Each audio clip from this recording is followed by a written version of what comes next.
from Storyflo. This is your daily audio brief. Theo here. July 27th, Tech Desk. 5 stories from the last 24 hours. Here's where I'd start. Let's get into it. First, from the Register. SpaceX just about nails Starship Test Flight 13. I just finished reading about the 13th Starship test flight, and it's a doozy.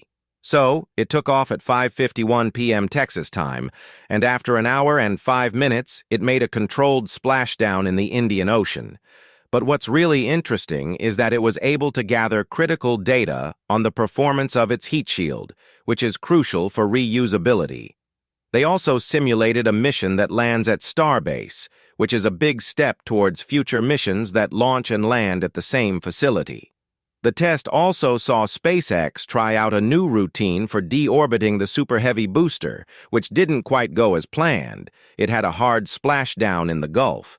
But the good news is that the booster successfully completed the high-thrust portion of the boostbac burn with all 33 engines, which is a first for the Super Heavy V3.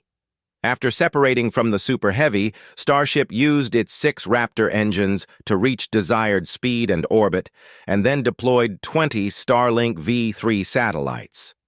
The satellites worked, but SpaceX didn't intend for them to be part of the Starlink constellation, so they allowed them to re-enter Earth's atmosphere.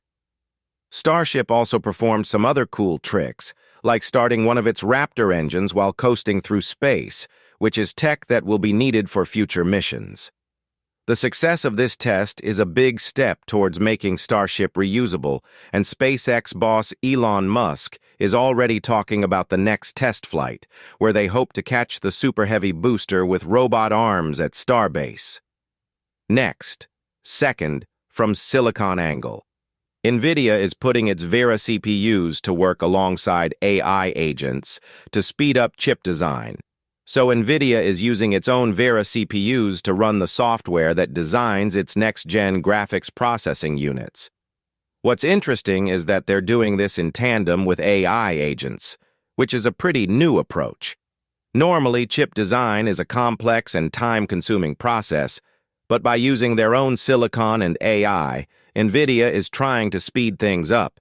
They're working with the 2 main companies that provide the software for designing chips, and those companies are optimizing their platforms to work with NVIDIA's CPUs. This is a big deal because it could significantly reduce the time it takes to design new chips.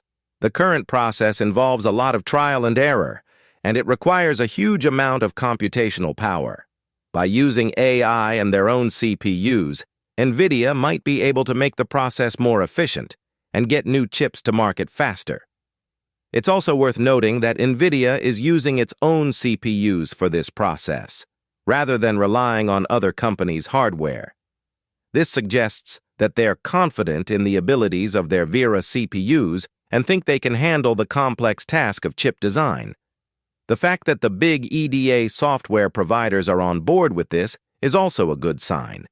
It means that NVIDIA's approach is being taken seriously, and that these companies think it has the potential to make a real difference in the chip design process. Overall, it's an interesting development that could have big implications for the tech industry. NVIDIA is essentially trying to use AI and its own hardware to disrupt the traditional chip design process, and it will be worth watching to see how this plays out. Up next. Third, from Emerging AI, how to build a swarm of AI agents. Stop asking one AI to do everything. Open a terminal. Give one clear job. A planner studies it, breaks it into 12 pieces, and finds which ones can run at the same time. 6 workers start researching. 2 inspect the code. Another checks every source. A skeptical agent attacks the findings. The final agent collects only the work that survived. You receive one finished package, not 12 disconnected answers. This is no longer an experimental setup hidden inside a research lab. GPT 5.6 can now create and coordinate parallel subagents through OpenAI's multi-agent beta. Kimi K3 offers swarm and goal modes. And then, fourth, from InfoWorld, Anthropic releases more efficient Claude Opus 5. Hey, I just read about this update to Anthropic's hybrid reasoning model, Claude Opus 5. It's supposed to be more efficient, which is interesting because they're saying it performs better on coding and knowledge tasks, and it's more capable of handling complex conversations. They're comparing it to their other model, Fable 5, and saying it's almost on par, but at half the price. That's a big deal, because it's a more affordable option for developers who want to use it on their platforms. What's really surprising is that on these benchmark tests, Opus 5 is outperforming all the other models, including its predecessor, Opus 4.8. And it's not just a small margin, it's more than doubling the performance at a lower cost per task.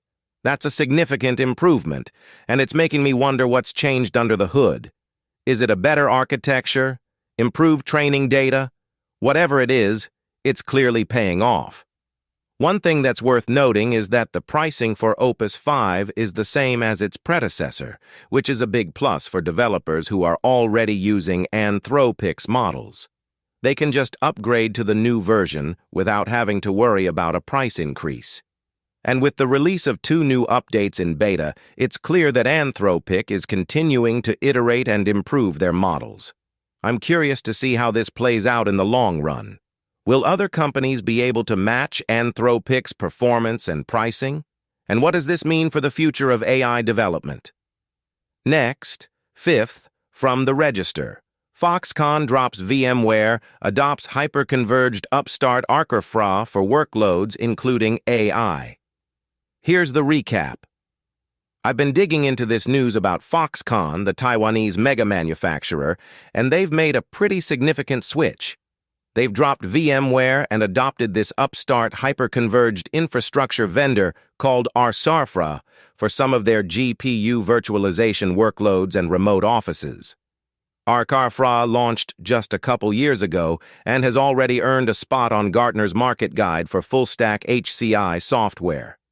Foxconn is using Arcafra's Nutri platform to modernize their distributed factory infrastructure and improve AI model delivery, management, and observation across environments.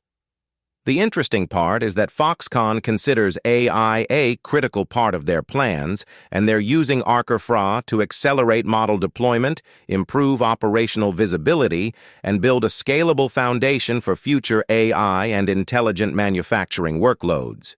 They've even deployed Arcafra across their branch factories in mainland China, Taiwan, Vietnam, and North America, using it for critical systems like intranet, manufacturing management, ERP, and production line management. It's worth noting that this move comes as Broadcom, VMware's owner, is shifting its strategy to target larger entities like Foxconn. But Foxconn is now one of the big-name dissenters, joining the likes of Tesco, Western Union, and Allstate Insurance in dropping VMware. On a related note, Broadcom has just struck a $200 billion deal with Samsung's memory and foundry businesses, which should help them meet the demand for custom accelerators and other products. Up next, 6th, from SiliconANGLE. Dell targets modular AI infrastructure as the key to scaling enterprise deployments. As enterprises move AI initiatives from proof of concept to production, attention is shifting toward modular AI infrastructure that can simplify deployment and scaling. Controlling costs and simplifying operations are emerging as the defining challenges of enterprise AI adoption. The central challenge for enterprises is making the jump from proof of concept to production. That's it for today. Tomorrow morning, whatever the night brings, stay curious. If this saved you time, the full feed is free at storyflo.com.